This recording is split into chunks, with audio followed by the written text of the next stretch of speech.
உகாதி திருநாளையொட்டி பாமக நிறுவனர் மருத்துவர் ராமதாஸ், அன்புமணி ராமதாஸ் ஆகியோர் வாழ்த்துக்களை தெரிவித்துள்ளனர். பாமக நிறுவனர் மருத்துவர் ராமதாஸ் வெளியிட்டுள்ள வாழ்த்துச் செய்தியில், தெலுங்கு, கன்னட மொழி புத்தாண்டான உகாதி திருநாளை கொண்டாடும் சகோதர சகோதரிகளுக்கு உளமார்ந்த வாழ்த்துக்களை தெரிவித்துள்ளார். தமிழ்நாடு வந்தாரை வாழ வைக்கும் நல்ல நாடு. அனைத்து மாநிலங்களை சேர்ந்தவர்களும் சகோதரர்களாக வாழும் மாநிலம் தமிழ்நாடுதான். தமிழகத்தின் தொழில் மற்றும் பொருளாதார வளர்ச்சிக்கு தெலுங்கு, கன்னட மொழி பேசும் மக்கள் காலம் காலமாகவே பெருமளவில் பங்களித்துள்ளனர்.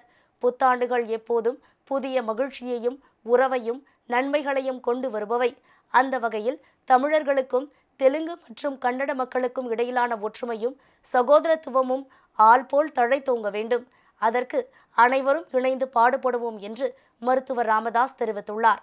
இதேபோல பாமக தலைவர் அன்புமணி ராமதாஸ் வெளியிட்டுள்ள வாழ்த்துச் செய்தியில், தெலுங்கு மற்றும் கன்னட மொழி பேசும் மக்களின் புத்தாண்டான உகாதி திருநாளை கொண்டாடும் சகோதர சகோதரிகளுக்கு இதயங்கனிந்த வாழ்த்துக்களை தெரிவித்துக் கொள்வதாக குறிப்பிட்டுள்ளார்.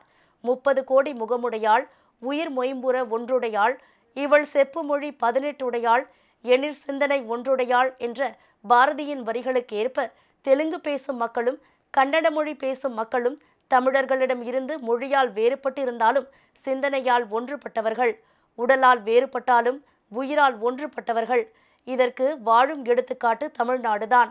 தமிழ்நாடு மாநிலம்தான் மொழியாலும் பிற வகைப்பாடுகளாலும் வேறுபட்டவர்களை ஒன்றாக்கி ஒற்றுமையாக வாழ செய்யும் மாநிலமாகும்.